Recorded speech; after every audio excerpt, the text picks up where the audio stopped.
poets come up with their words? What is the actual process of producing a great and a memorable poem? 3 poets from around the world: Pushcart Prize recipient Kaveh Akbar from New York, prize-winning Lebanese poet Zeina Hashem Beck, and writer and poet from New Delhi, Satyajit Sarna, in conversation with British entrepreneur, publisher, and philanthropist William Sieghart. Please welcome them with a huge round of applause.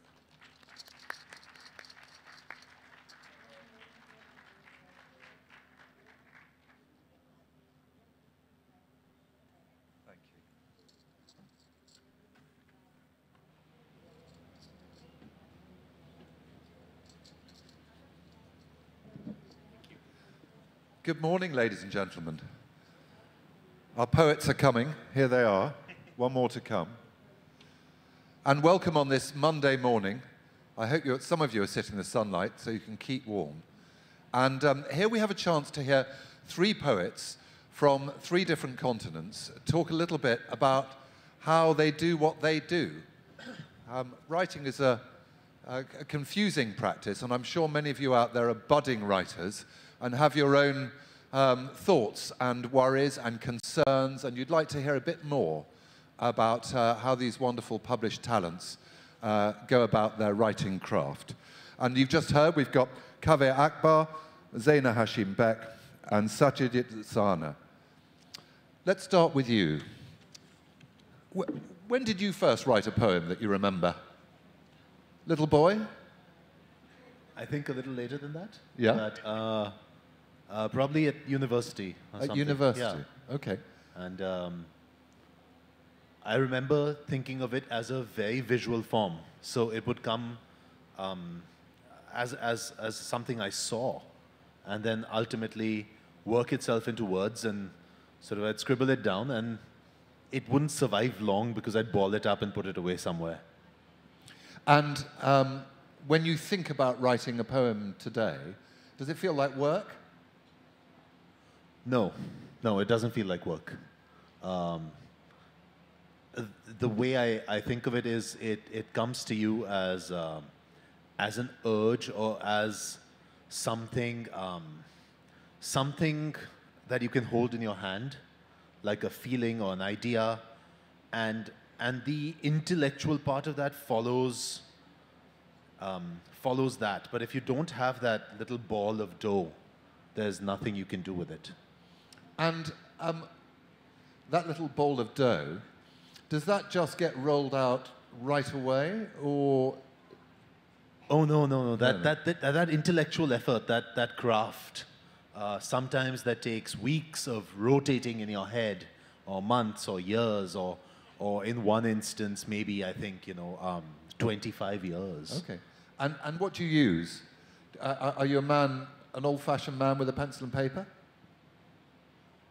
Whatever's at hand. Whatever's at hand. Whatever's at hand. These ones that need evolution, you pin them to the wall and then come back to them? I put them away, and when the time is right to come back to them, you kind of know.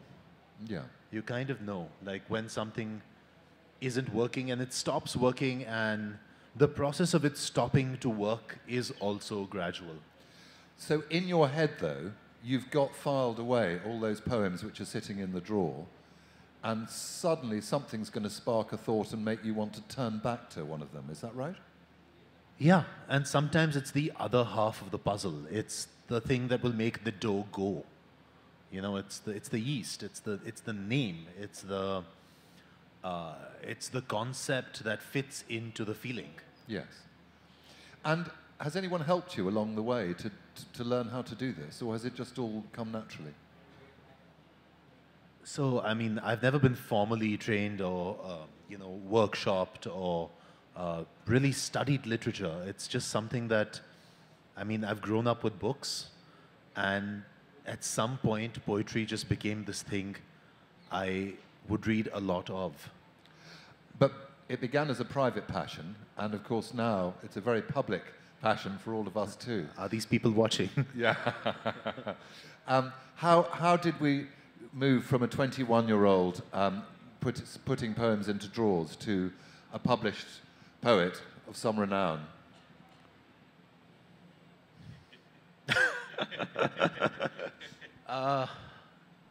Well, you start writing them, and you know, you start at some point. You feel, I don't know how to explain what it is that makes you send things out, because that's what a lot of writers do, no matter what the form, like a yeah, short I think story. I was trying to go from the private to the public. Yeah. At some stage, you move from somebody writing for yourself to starting to write for the world to read. What transformed that? Did you enter a prize? Did somebody hear you read? No, it's actually one of those things. I mean, my first book was a novel. Yeah. So, and the reason I wrote that novel in that sense is because I took a bunch of poems to someone and said, can these be published? Can you use these? And they said, so son, you know, poetry doesn't work. Rejection's always a good way to start, don't you think? Why don't you write a novel? Yeah. Okay, so to begin with, you wanted to be the poet, and they told you to be a novelist. Yeah. And your first book that was published was a novel. Yes. And in some ways, that made it easier to go back to the poetry. The person who published your poetry, was that the same as the person who published your novel? Yeah, the same publisher, HarperCollins. Right. So they changed their mind afterwards. Once you got a successful novel, they wanted to entertain your poetry. It opens doors. I mean, publication is this weird black box, and I don't know if anyone has it figured out. And in more, I think, advanced markets, like maybe the United States, like they have so many journals and venues and events. So it might be more hierarchical. Here, we just have to make these huge jumps at some point, and who knows who decides when the time comes for that, or who's right for it, because I know plenty of great unpublished poets. Yes, yes. One last question before I turn the other way, as you might say. A lot of people, so many writers here I've had a chance to talk to, historians, novelists, and so forth, and so many of them have this discipline of getting up in the morning, writing all morning, and then by lunchtime they're done, and they do other things. And every time I heard them say that, I thought, I bet poets aren't like that. No, and not for me at least. And I do believe there are poets who are, can I say, academically minded. Yes. Who have the ability and the discipline to do that, to wake up early in the morning and work with it. I don't see it, because to me that would be craft. Yeah. And the thing that comes, that ball of dough comes when it wants. It shows up in the middle of the night, it shows up on the bus, it shows up when you're at work, it shows up when you're bagging stuff at the grocery store. And so half the work gets done at times you don't want to be doing it. The joy of poetry. Zeina, you're from Tripoli, north of Beirut. Yes. And when did you begin writing poetry? I think it depends on like how you would define a poem. I think if you have like this broad sense of like defining poetry just as language that is more condensed and not as familiar as the language, say, of advertisements or the news or the language we use every day. Though certainly you can use those kinds of languages and incorporate them into poetry and deconstruct those languages too. But if you define poetry in that broad sense, I would say, you know, ever since I was a really little girl. I mean, there's this 1989 agenda that I still have somewhere, and I must have been, so 1989, I was 8, now you know my age. And my dad handed me this agenda because he noticed, oh, this girl likes to write. And it's really interesting as an adult to go back to that and to look at like what's in there. Some of the things in there are like Fairuz songs. Like I remember going after my mom saying, what's that lyric? What does it mean? And writing it down. Some of the things in there were Arabic poems that I learned in school and copied. I had a page called the Stamp Collection. And there were like little rectangles of like a weird watermelon. And then, for example, underneath it, it says, this is a watermelon. You know, so I was trying to define like what a watermelon was. But I think the most interesting page in that particular like agenda is called dictionary. And my uncle owned a flower shop, and somehow there was like this huge, I didn't grow up with many books around me. It was like the Lebanese Civil War. So somehow this huge like flower book ended up in our house via my uncle. And so I copied really intricate scientific names of flowers from there. And I remember there being pictures of those flowers. This would be in Arabic or in Latin? That was I think it was in either English or French, the book. I don't remember, but it was in Arabic. So really intricate scientific names, and there would be the flower like picture, and underneath it a few paragraphs like about that flower. But what I did is I copied the scientific name, and then I invented my own definition of the flower, of each flower. Do you know? Yes. Now, but what also interests me is that your first language is Arabic, correct? Yes. But you write your poetry in English. Yes. So that in itself, for most people, is quite a challenge. So at what stage did your English get good enough to be writing poetry? Because presumably for the first few years you were writing in Arabic. Oh yeah, I learned English when I was 12. I was French educated at school. I think it's just like a series of coincidences that happen in life. I think, okay, it's a mixture of two things, like if you want to really... One thing is, and it's a sad thing, but it's a true thing. It's that everyone around me sort of told me, if you want to write in English because it's more universal. That's the colonized mind. It is true. So I think I went into English in order to be more universal, which is complete, I realize now is complete nonsense, okay? That's the first, like, chunk of the experience. The other thing is pure coincidence, which is like, the 18-year-old me just wanted to go away from Tripoli and attend the American University of Beirut. I was very specific, you know? And once I got into AUB and studied English literature, because I do love like all literature, then I switched completely to English. And from then on, it was naturally the easier language for me, oddly enough. Right, but structurally, we all have our own cultural sort of base of structure of poetry. And I'm wondering how much of the Arabic structure to poetry comes through even though you're writing in English. I don't think Arabic structure per se, like the structure of the Arabic poem or qasida comes through in my English poetry, honestly. No. I think there's an Arab sensibility, as there should be, because I'm Arab. Like, what am I going to write about? You know, I write about what I see around me and my experiences and all of that. So I think I do write at the intersection of all the cultures that I've, like, inherited. But structurally, I wouldn't say that, yeah. And so there you are, you're a young child, you're writing from the age of 8, and you're writing things down. Where's the turning point when somebody hands you the baton, in a way, in the relay race and says, you're a writer, you can be a poet? Did you study creative writing? Did somebody open the door for you? Lots of people opened doors for me, but I didn't study creative writing. I was fortunate, like Kaveh is one of the people who opened doors for me, honestly, in the US. And many people opened doors for me, and we can talk about that. But I think my first mentor was my mother, honestly, and my first influence was my mother. Like, there was I have this like very vivid memory of my mother in the kitchen cooking. I must have been 5 or 6, and she looked at me and she said, you are a writer. It's very weird, but it happened. She said, you are a writer, and then she said, I see you. And apparently, I asked her about that now, she said, yeah, I had this vision. But you see, I think that's really significant, because in my experience, all creative adults that I've come across, somebody passed them the baton in life.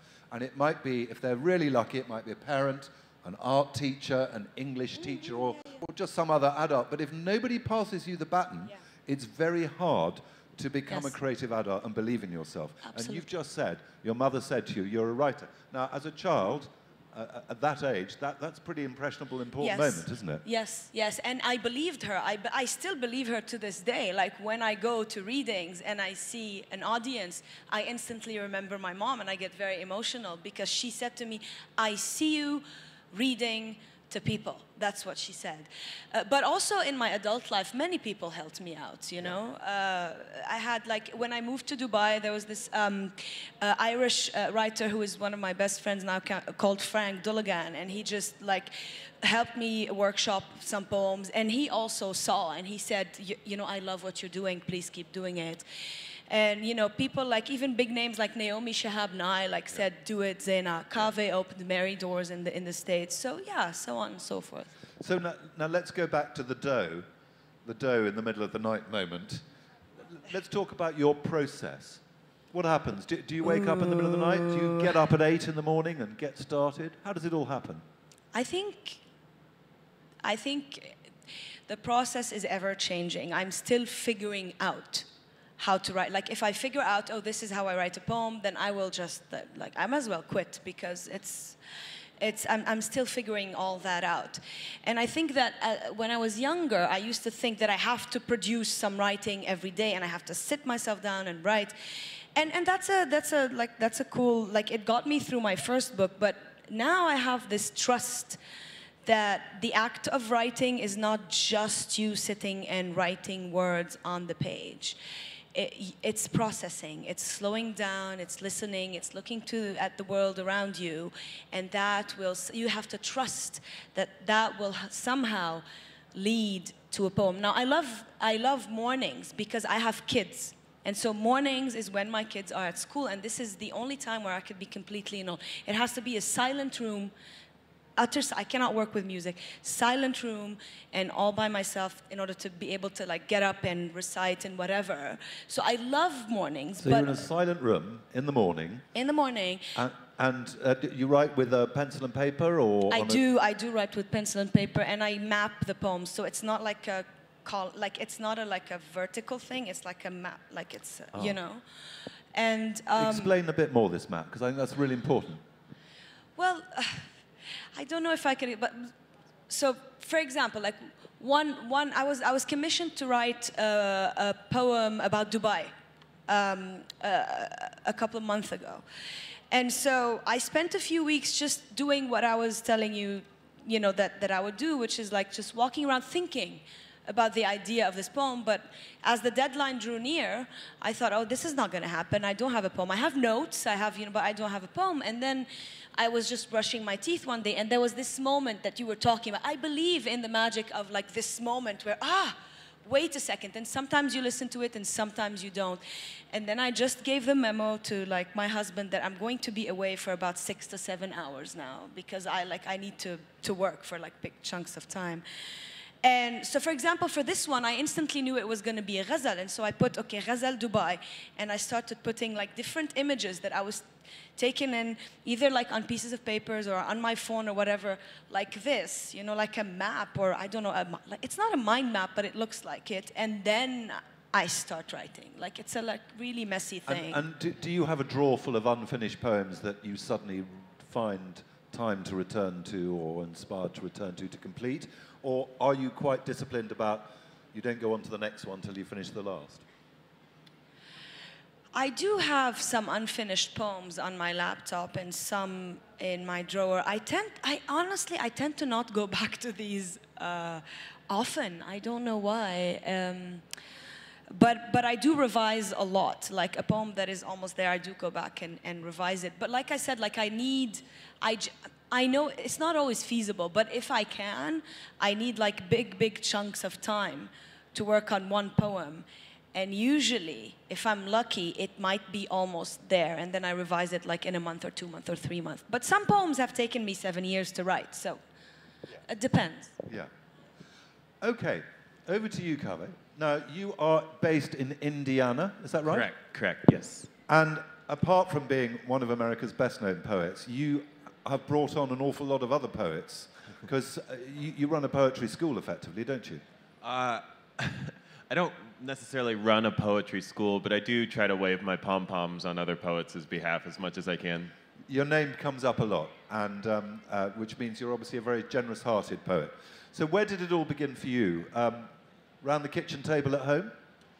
Yeah, it's always an interesting thing to think about what was the beginning. When we moved to America, my mom How old were you when you moved? I was 2.5. Okay. And I was born in Tehran and moved to America when I was 2.5.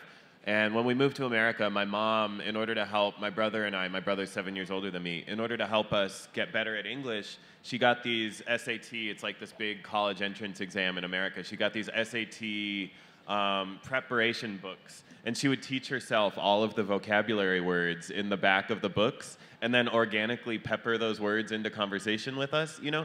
And so I was this like tiny, tiny child who would have this weirdly artificially elevated vernacular. You know, I'd be like, I'm ambiguous about whether I want peanut butter or jelly, you know, just saying these weird sorts of sentences.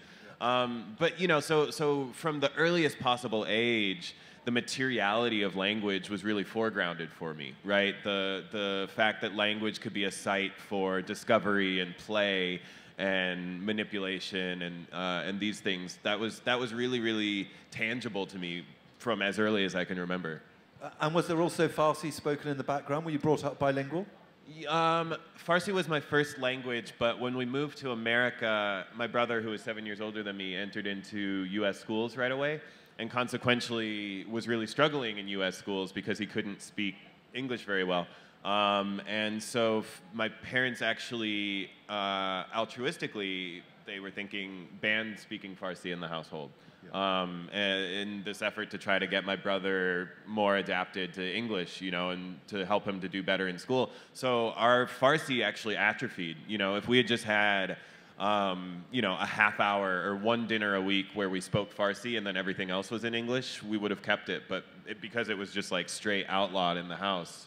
But do you see any Farsi or Persian Iranian roots in the way in which you think, right, do your work? Oh, of course. I mean, you know, the mind is indelibly inflected by every experience that builds it. You know, the sort of psychic cartography that I carry everywhere was shaped by the Farsi language. You know, so you know, there are myriad ways that I'll never be conscious of that my mind is formed around that language, you know? And the cavities, you know, and the partitions between my conscious ability to form language and those inroads that were made when I was a child.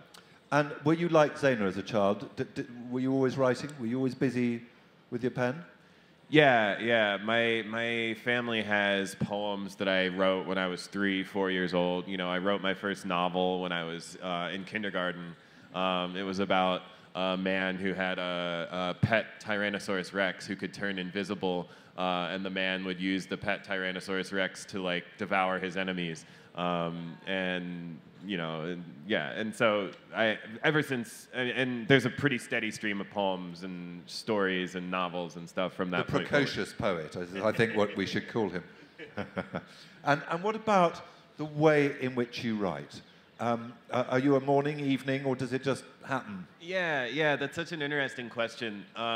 The post-war Polish poet Zbigniew Herbert talked about how there are ox poets and there are cat poets, right? And the cat poet is the poet who, you know, patrols the house and takes a luxurious nap on the couch and, you know, stares out the window and watches the leaves falling off the trees, and then like a sunbeam will come in through the window and they'll pounce on it, right? And, you know, that's sort of inspiration, right?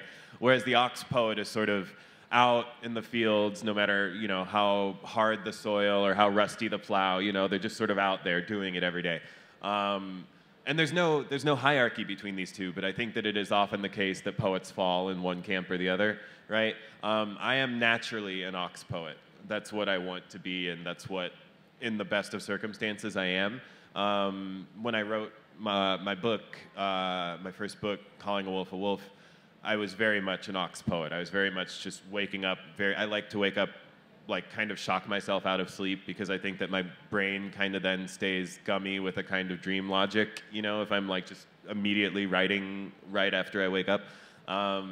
So I like to wake up early and then just write for a long, unencumbered expanse of time. And that's how that book came to be. Now my life is a little bit busier. I do a lot more teaching. When I wrote the book, I was living a very sort of monastic poet's life. You know, I didn't have friends. I didn't have, you know, an itinerary of any of any real significance, I could just really sort of throw myself into writing. Now I teach, I have, I'm married, I have a lot more responsibilities, I travel around with some degree of regularity, and so I'm a natural ox poet who's sort of learning to be a cat poet, which is not without its difficulties, but... Right, but we've glided over a little bit from enthusiastic child novelist at kindergarten to ox poetry today.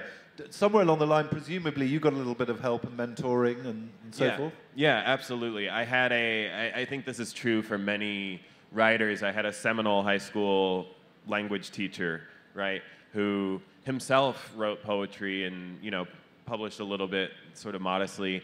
And there was one, he knew that I liked to write. I was writing mostly short stories. And one day he sent me home with just this stack of poetry journals, And I remember I opened up the first journal and I read, the first poem, and it truly, truly, truly, it was one of those, I'm getting goosebumps talking about it right now. It was one of those great moments where just like the clouds parted and I could hear, Gabriel's trumpet, and it was just like, "Brr, brr, brr, brr, you're a poet," like it was just like this absolute shock of clarity, and I've never wavered from that. I've been the beneficiary of that clarity ever since that moment. But you've also been a wonderfully kind mentor of other poets that keeps popping up. Do you have a feeling that everyone needs that sort of editor in life, or everyone needs that somebody to encourage them to bounce off? I did. Yeah. I certainly needed it. And you get better for it. Yeah, well, and I mean, it's poetry is the thing that I love most in this world. It is the thing that I derive the most joy from. It is the bedrock upon which I built my life. I think that the highest calling for a person is to leave that which they love better than they found it, after they leave. And, I want to be useful. I want to be useful to that that I love and those whom I love, and I love poetry, and I want it to be better for my having loved it. Okay, so that's a good introduction, isn't it? We now know a little bit more about our poets and how they work. What I've asked them to do now is to read us one poem each. But first of all, they're going to tell us a little bit about how this poem came about, the actual process. I've asked them, I slightly jumped them in the green room beforehand, so be kind. But I wanted them to think about a shortish poem, because I think short poems are even more challenging to write than long ones. But a poem that they could also remember the process behind it. Were they woken feverishly in the night? Whatever it was, let's hear the story behind the poem, and then let's hear the poem. Let's start with you, Satyajit. Thank you, William. So, just to... I think I mentioned this. This is a poem called Ship of Fools. And I guess it's one of those cat things, but it came to me at an inopportune time. It was, like in the evening at that particular time when really the light's just going out of the sky. And I had gone down to the market to pick up groceries. I needed bread. I needed something to put on bread, and maybe something else. And I remember coming out of the shop and looking at what was in front of me. And to get from my house to the market, there's a little park. And I cross the park, and then I can cross it back. I can also go around it, but that's not the point. And just coming off that, out of that shop, I just looked at what was in front of me, and it seemed incredibly unstable. Like, I couldn't discern. Like, I had a moment which was, I suppose, some kind of loss of faith, because I couldn't discern an intelligent design in the people who were there, or the phenomenon that was there, or a future for it. And I guess that feeling was the door, and the process of walking it home and noting it down, and then, was sort of the process. And then when the concept that sort of leavened it, that turned it into bread, was something that, I do a lot of reading of medieval stuff. And the Ship of Fools is actually an analogy from Plato, which was then really popular in the medieval times, in the Reformation, for basically, a church which didn't have solutions. Basically, in Plato's analogy, the only man who knows how to pilot the ship is the captain, and everyone on the ship has tied him up and put him away. And now they've got a whole bunch of people who don't know what to do with the ship, but they've got a figure. And just before you read, so you came home from this moment, and you're kneading your dough, as you might say. Did you bake that poem that very day and complete it? I baked it on the way home. On the way home, from start to finish? In some rough form, yeah. I used my cell phone for it because it's the single writing tool you always have on you. Whatever is at hand. I mean, if you had to arrange matchsticks, you'd do it. Yeah. Marvelous. Let's hear it. Okay. Ship of Fools. The old woman, whose relatives have had enough of her and kicked her out, is playing in the park with 8 puppies, is talking to their mother, sincerely, heart to mother heart. Not like I talk to dogs, hoping, signaling. No, she's straight talking. Behind her, the gap-toothed security guard is sitting on a bench, and he is laughing, as if he finds it funny that he has a job that nobody pays him for, that his brother gave him a uniform to make him happy, that he is guarding the inside of a public park on a sunny day, and I know not all of the puppies will see out the winter. In fact, maybe none will. And there is no way anyone sane would bring another life into this world. But there is this grace, this dented bedpan sort of grace, held together with shoe glue, where you're walking down the street, a hole in your grocery bag, and a shit brown puppy is tugging at your heels. And this ship of fools, grinning in the sun, is your allowance. And maybe heaven is a psychiatric ward, and each delighted in their bed, in love with the ceiling and the drip, the tickle of fresh sheets, and maybe nobody gets lucky. Nobody wins eternity, and the lights go out over everything. And I may as well sit on the bench with all the other flesh and wait for the eclipse. Wow. That was wonderful, wasn't it? So, sorry, just to be picky. Sure. Now I'm thinking about this. That was great. But you're on the high street with your phone. Sorry, probably use all fingers. I'm just old and use thumbs. And that entire poem, word for word, on your phone when you got home? I probably stood under something. I probably stood at the corner and put it down. I would have had a bag in one hand. And when you got home, not lots of crossings out and rejigging and putting one line before another or any of that. You just flowed. I'll have typed it up days later. Like, I'll have typed it up on a computer days later. Yeah. Beautiful, eh? Okay. Over to you, Zeina. Tell us about your poem and how it happened. So, honestly, I don't think we really know how poems happen. There's always like some subconscious connections, happening. But this particular one, so I've lived in Dubai for about 7 years now, but I do come back to Lebanon every summer. But it is not every summer that I meet my old university friends.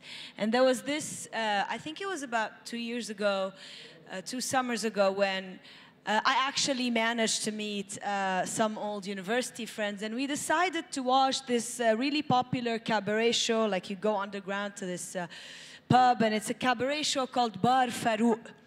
And Bar Farouk is a repertoire of old Lebanese songs that were revived, and it's like this really like flamboyant, show, beautiful. And almost everything in this poem happened. I'm not going to say what happened. You'll deduce it. But I didn't write the poem right away. What happened is because I am obsessed with music a little bit in my poetry. A few months down the line, I was driving my car, and there was this Lebanese song that goes, "Ruh لحبيبك صار الليل يا ساري صار الليل," and it means the night has come, go meet your lover. And from that song, I don't know what jump my mind made, and then came this poem that took me back to the Bar Farouk night. And almost everything, like I said, almost everything in this poem happened. So. And so just before you read again, yeah. So this is a more long-winded process. This took a while. This is an evolution. Yeah. You began with something, then you heard a song in Arabic, and somehow that fused in, and and then when you actually came home from that with the song stuck in your mind, did you then, what we're about to hear, is that what you wrote down there and then, or did you write down a draft and then it later got evolved even more? Well, it didn't evolve much. I mean, I did revise a few lines here and there, but it's not, the first draft is not so different from this poem. Yeah. Yes, and you were back in your quiet room at home with your pencil and paper. Yes, when I shut the door, everyone leaves. I have really, really sweet daughters, and when I just tell them I need to write, so please don't come in the room. They don't come in the room. They're sweet. So I'm lucky like that. Good. Let's hear it. That was an afternoon poem, actually. An afternoon poem. Yeah. From Zeina. So it's called Everything Here is an Absolute.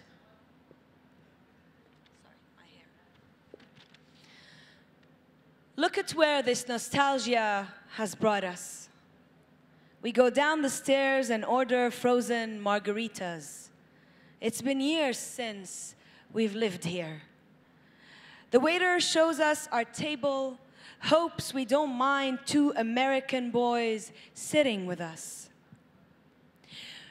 There's no space for them elsewhere in this small cabaret. We say we don't mind. We are used to this city of small spaces into which everything fits. The American students are our age, about a decade ago. They tell us their names, and I decide to call them Ahmed and Faisal. They agree.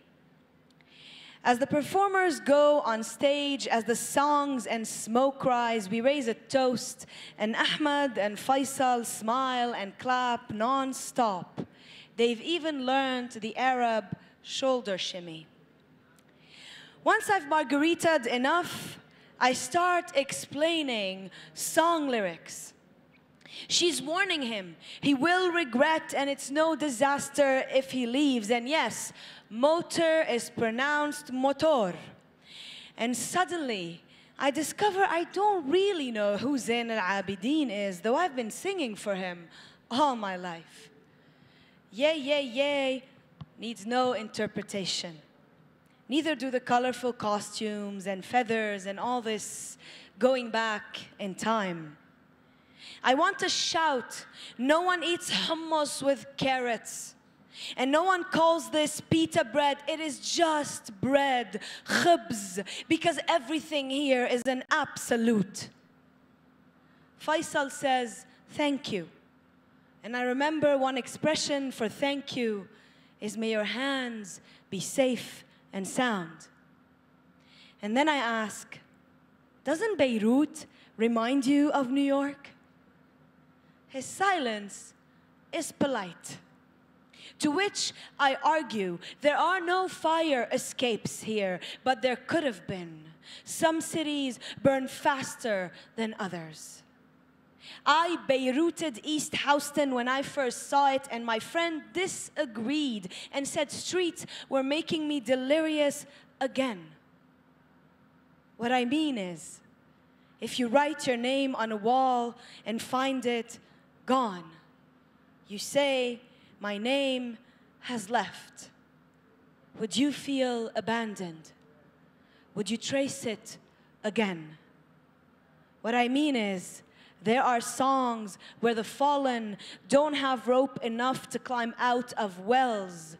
And there are songs where lovers return when the night happens. روح لحبيبك صار الليل يا ساري صار الليل.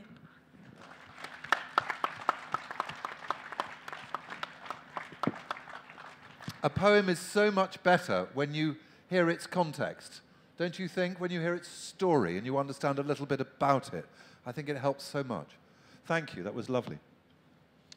Kaveh, tell us the story of your poem you're going to read today.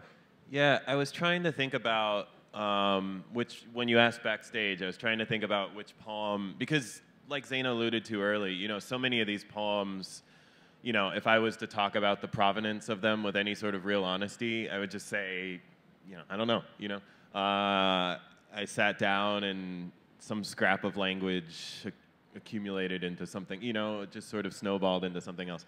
And I was trying to think of a poem for which that wasn't necessarily the case. And the poem that I thought of is this poem in my book called Heritage. And this is actually a poem that I feel it's a difficult poem, and it's a poem that I actually kind of think of as a failure in a lot of ways. What does a difficult poem mean? It's a poem that was difficult to write and that I failed in writing, and then I think I failed less in the version that appears in the book, but I still don't necessarily think of it as being successful. It's a poem about, there was this Iranian woman named Rayana Jabari who was hanged in 2014 for killing the man who was attempting to rape her. And she was hanged for this. And I read about her story and immediately was very, very distraught and was, you know, was obviously very affected. And then I found the transcript of the final voicemail that she had left her mother from prison. And it was just, it's the most rending text you'll ever read. If you Google it, you'll find it.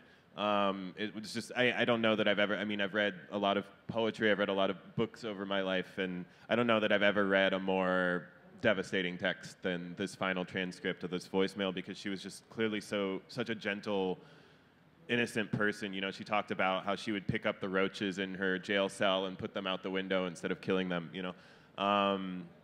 And I was just devastated, and immediately, my immediate impulse, and this was a deeply flawed impulse, but my immediate impulse was to try to make a poem out of this transcript, just as a way to sort of move through my grieving, you know. And so I started to make an erasure poem out of this transcript, right? You know, an erasure poem where you take the language from a certain text and just sort of rearrange it. And I spent a day working on it, and at the end of the day, I had finished with a sort of, it was a text that did all the things that I like when erasure poems do. You know, it satisfied me formally, but it left me feeling very, very sick. You know, it left me feeling very, very broken, and it felt to me to be very, very broken. So I put it in a drawer and didn't look at it and just sort of moved into my grieving, you know. And then about a year later, I had just sat down to start writing, you know, and one morning when I was just writing every morning, I sat down and some of these phrases were coming into the poem, and I couldn't quite put my finger on where these phrases were from. And I just sort of wrote this poem, you know, I was writing this language, and I realized that I was pulling language from this transcript, you know. I was pulling language from this story. And I wrote a poem. This one was it was a my poem. It was a me poem, you know. But it was definitely talking about Rayana, you know. And this poem was much more about me, you know. It was much more about the ways in which I felt complicit as being part of a sort of patriarchal society that enacts and looks away when these violences are enacted upon women's bodies and women's lives, you know. And then I looked back at this erasure poem that I had written a year prior, and I realized that the reason that it made me so ill, the reason that it made me feel so sick, was because here was this text. This was like the last document that she had given. You know, this woman who had had her life taken away from her, who had had her literal voice taken away from her. And what was I doing? You know, I was a man who was literally erasing her. you know, just as these men had erased her, you know? And so this was a way in which I was, again, reinscribing this violence on her person. And I didn't understand this intellectually when I was doing this, you know, but I understood something in my gut that made me feel sick about this poem that made me put it away, you know? So subconsciously you felt you put it away because you were reenacting in a way what had happened. Some part of my sort of soul, something deeper than my conscious mind, was aware that what I was doing was wrong, you know? But I didn't have the intellectual apparatus to recognize that in the moment. Does that make sense? Yeah, yeah. And so I wrote this poem, which again, it's a difficult poem. This is, so when you say, what do I mean when I say it's a difficult poem? This is what I mean when I say it's a difficult poem. But, okay. This is Heritage. It's for Rayana Jabari. The body is a mosque borrowed from heaven. Centuries of time stain the glazed brick. Our skin rubs away like a chip in the middle of an hourglass. Sometimes I am so ashamed of my sentience, how little it matters. Angels don't care about humility. You shaved your head, spent 11 days half-starved and solitary, and not a single divine trumpet wept into song. Now it's lonely all over. I'm becoming more a vessel of memories than a person. It's a myth that love lives in the heart. It lives in the throat. We push it out when we speak, when we gasp. We take a little for ourselves. In books, love can be war-ending. A soldier drops his sword to lie, forking oysters into his enemy's mouth. In life, we hold love up to the light to marvel at its impotence. You said in a letter to Shola you weren't even killing the roaches in your cell, that you would take them up by their antenna and flick them through the bars into a courtyard where you could see men hammering long planks of cypress into gallows, the same men who years before threw their rings in the mud, who watered them 5 times daily, who shot blackbirds off almond branches and kissed the soil at the sight of sprouts, then cursed each other when the stalks, which should have licked their lips, withered dryly at their knees. May God beat us awake, scourge our brains to life. May we measure every victory by the momentary absence of pain. There is no solace in history. This is a gift we are given at birth, a pocket we fold into at death. Goodbye now, you mountain, you armada of flowers, you entire miserable decade and a lump in my throat. Despite all our endlessly rehearsed rituals of mercy, it was you we sent on.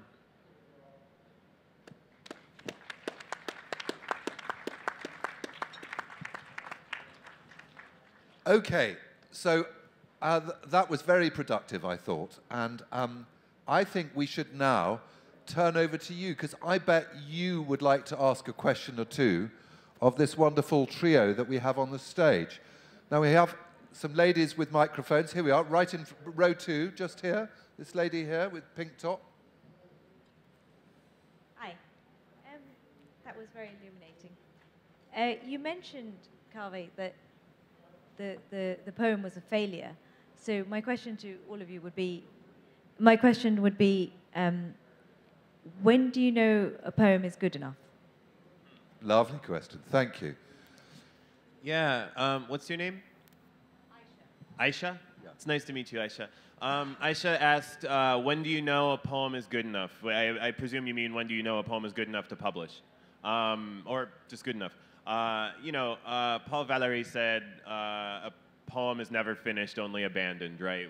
We sort of bandy this phrase around as a way of sort of not having to make that decision ourselves. One thing that I think about all the time that I talk to my students about a lot is the Roman poet Horace said, a poem should delight and instruct.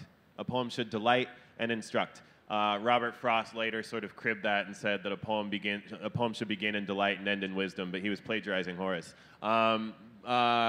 and I think about that all the time, right? I think about all the time whether or not the poems that I'm writing would both delight and instruct if I put them out in the world, right? This is to say, a poem that purely delights would be a purely sort of sonic exercise, right? So a sort of play, a sort of game where you're making sounds, right? That is immensely delightful, but there's no instruction there. A poem that is all instruction but not necessarily delight is a diary entry, right? Where you're sort of chronicling, you're transcribing events that are in a way that's useful for yourself, but wouldn't necessarily have any utility to anyone else. Does that make sense? And so when these two things come together, that's when I think a poem is, to borrow your phrase, good enough to put out into the world. I have no anxiety about not publishing everything that I write. There's a great deal of poetry that I've written, much more poetry that I've written that I've never published and will never publish than the small amount that I have published. I write poems for my wife, I write poems for myself, I write poems for my cats, you know. These things are all a big part of my practice, and I have full confidence that the imagination is an infinite reservoir, right? That well is never going to run dry. Experience runs dry. You know, we have a finite amount of experience, but imagination will be there. Satyajit, when is a poem good enough for you? I think it's a great question. I was just thinking about Robert Lowell, the New England poet, and he would work on a poem that was published after it was published and republish it. So you have some Robert Lowell poems which show up like 5 times over his career, and he kept rewriting them and improving them, sometimes marginally. So marginally you wouldn't even bother. But so that's definitely someone who thought it's, you know, I guess the thing I would ask myself back is it okay to let something imperfect go out there and let it be imperfect and abandon it as imperfect? And I guess I'm okay with that. We are made of clay. We will go back into clay. I mean, ultimately, it's as good as it is then. And if it's made something better, even by existing, that's good enough. Okay, good, thank you. Yes. Now, there's a gentleman just behind you there with his hand raised. Yeah, thank you. Thank you all. Very interesting. Could you put your mouth close to the microphone? Yes. Yeah, thank you. Very interesting collection of poets from different cultures. Yes. That's very heartening. And you as the pharmacist coordinating them Yes. is great. So another way of evaluating if the poem is good, what you mentioned is, I agree with you. Another way is the aesthetic value of a poem, which may not instruct or delight, but which is good, beautiful for its own sake, for its language, for its nuance, aesthetic sense. And also, I know of a case, a psychiatrist who went into depression, and then he found that he could, through some certain poems, could heal him. And he said that a poem, like all kinds of art, is good when it moves you. But poem, unlike other forms of art, touches that part of the heart or soul which no other form can reach. That's another way of it. Well, thank you. I think that's more of a comment than a question, but I agree with you. I think, you know, I said earlier on what was great was the contextualizing of those 3 poems, us getting to hear the thinking behind and the process. But I think so much for the reader about poetry is about a sense of complicity, a sense that you suddenly read something and you think, I understand, or he or she, the poet, understands a bit how I feel, and don't necessarily have such a wonderful vocabulary to express oneself. And that sense of complicity can come with a piece of poetry that's hundreds of years old. Yes, the gentleman just next to you here with his hand up. Thank you. Thank you for the readings. I wanted to ask, what is the you know, the relationship between the title of the poem and the poem in itself, because I find titles of the poems to be as powerful as the poem in itself. You know, say for example, Ship of Fools. You know, I could relate to the whole poem. I was like meditating my own roots and all that. And Night Has Come and Heritage. You know, because the poem is small, or you know, not as big as the novel, I keep revisiting the title of the poem after I read it, you know, to get the backstory, my understanding, and all that. You know, how do you, you know, manage and all that? Zeina, does the title come at the end of a poem? Do you look up and then title it, or do you sometimes start with the title? I tend to struggle with titles. Right. I'm a title struggler. I think, but generally speaking, the title, some titles give you a key into the poem, like, and sometimes, like for example, the poem that I just read is "Everything Here Is an Absolute" is like a literal, you know, phrase taken from the poem. So sometimes I do that when I finish the poem. Can I take a chunk of that and put it as a title? And sometimes it would be like a more abstract thing where, okay, like, what could this title add, you know, to the poem, like a more abstract title, maybe like, say, I don't know, baptism, you know, I don't know. So yeah, but that's a wonderful question, and I do struggle with titles. So when you were coming out of that store and standing under a tree with your phone, and that poem just came to you, did Ship of Fools come to you at the same time? No, it didn't. No. It came later. It came later. So how did it come? You're rereading the poem and suddenly it comes to you? Talk us through it. I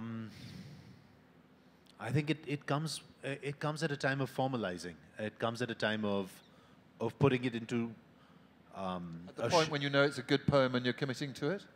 When you know that it's a poem, when you know that this is the size of it, this is the meat of it, this is not 1/3 of something else.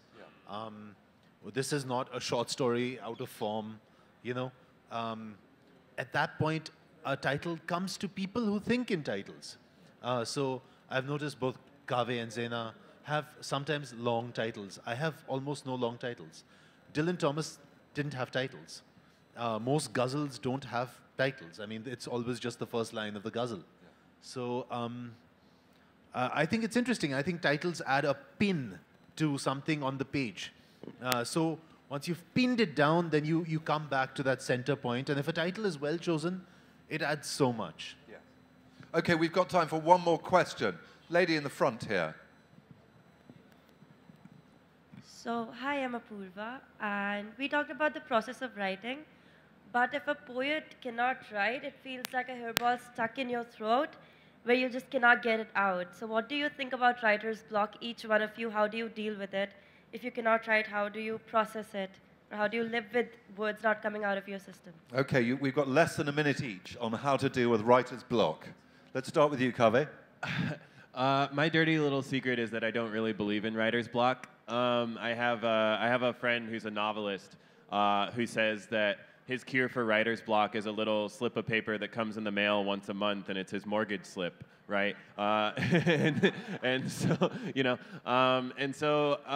I think that returning to the wells that have stimulated and nourished and sustained my writing up until that point, right? So returning to the writers who made me want to write. I feel like my writing is always in conversation with someone, you know, and so returning to those writers who made me feel like I wanted to be a writer, you know, always gets that jump started for me. Also just returning to language as a site for fun, you know, playing silly games with language. You know, my wife and I like to compose poems with each other collaboratively, one word at a time. So I would say like, the pelican stands on the beach, you know, and like we just compose poems like this, you know, and it's just a way to return to language being fun, and it lowers the stakes a little bit.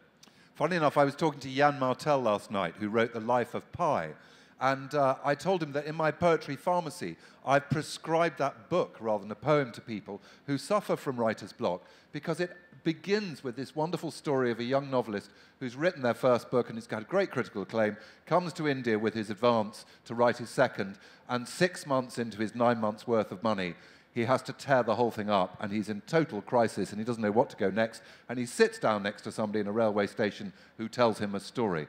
And I often say to people, in a way, try and put yourself out of yourself. Try and actually be someone else for a bit in your head, because you may well find that that gives you a different kind of access. Zeina, do you want to finish us off? I completely agree with Kaveh that poems beget other poems, and I don't believe in writer's block either. But I know the fear that you're talking about, and it's a fear about, oh, I can't do this, I don't have it in me anymore. But it's not real. It's really not real. I think it helps to think broadly, more like as in writing a poem doesn't only mean actually writing a poem. If you're just thinking about this poem and just like walking through the world thinking about language for 6 months and not writing anything, you are still writing. That's okay. Like you have to give yourself permission to say, I'm still writing, even if there's not a single word on that page. I kind of just want to interject, I'm sorry, to say I do believe in writer's block. Phew. It happens to me, and he goes shopping when he has writer's block. It's just that, you know, if you're stuck at the bottom of a well and it feels awful, and you try to climb out and you slip back in, you're not going to stop trying to climb out. So you just have to sit there and sort of plow through it miserably and burn everything that comes. But it's the work of building the ladder. Like, I mean, there's only one way out, which is, you know, go through it. Ladies and gentlemen, thank you for coming on a Monday morning, which is always challenging, to hear these lovely poets converse. These two will be signing over there. I think Kaveh has to run. But thank you so much for your time this morning. Thank you for this enthralling conversation and the beautiful poetry. Please note that 2 of the poets here will be available for book signing at the kiosk opposite the entrance to Charbagh.